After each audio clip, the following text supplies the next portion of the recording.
High রে, আমি তাহিরিরেও কি এমনি গোসল করাইব? আমার মাথা থেকে বুঝি পাগড়িটা খুললা ফালাইব, আমার শরীর থেকে বুঝি পাঞ্জাবি খুললা ফালাইব, আমার শরীর থেকে আংটি কাইতন গুলা খুললা ফালাইব, বড়ি পাতার গরম জল দিয়া গোসল দিব, কসকো সাবান দিয়ে আমারে গোসল করাইব। কত মায়া, মায়া রে মায়া। বাজারের দিকে আমার লড়লো নতুন সাদা কাপড় আনবো, কত মায়া। আমার আইনা সেলাই বিন কাপড়টা 3টা কাপড় দিয়ে বান্ডিং দিব, কত মায়া, কত মায়া। আরে কত মায়া, মায়া রে হাজীগঞ্জের মানুষ, কত মায়া।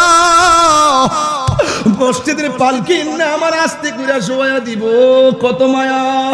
এমনিতে কান্দের মধ্যে বার লয় না, কিন্তু মৃতের খাটটা কান্দে লইবার লাগা পাগল হইয়া যায়, কত মায়া।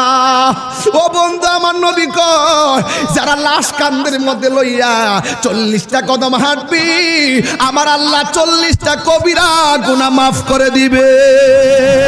এত আদর করে আমারে কান্দে কইরা জানাজার মাঠে নিয়ে গেছে, এমন ভাবে আবার আতুর দিয়া লাইন ধরে মানুষ দাঁড়াই গেছে, কত মায়া গো।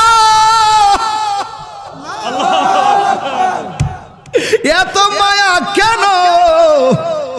আবার লাশটারে কবরে শোয়াইতে গেলে আস্তে করে হাতে দইরা কবরে মাটিতে নামাই, কত মায়া কেন? ওই যে আমি বলছিলাম আল্লাহ কয় কুল বিফাদলিল্লাহি ওয়া বিরহমাতিহি, আমি আল্লাহর পক্ষ থেকে তোরা ফজল পাইলে আনন্দ করবি। রাইসুল মুফাসসিরিন আব্দুল্লাহ ইবনে আব্বাস রাদিয়াল্লাহু তাআলা আনহু বলে এই ফজল মানে হলো দয়া। আমার আল্লাহ যে আমরারে হিন্দুর ঘরে জন্ম দেই নাই, খ্রিস্টানের ঘরে জন্ম দেই নাই, ইহুদির ঘরে জন্ম দেই নাই, আল্লাহ যে আমরারে মুসলমানের ঘরের মুসলমান বানাইলো, কত মায়া। 3বার আল্লাহর ডাক দিয়ে বলো আল্লাহ,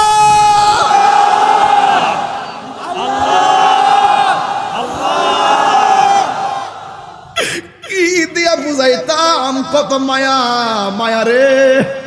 এই মায়ার বাঁধন একদিন ভেঙে যাবে, এ দুনিয়া ছেড়ে চলে যাবে একদিন, মায়ারি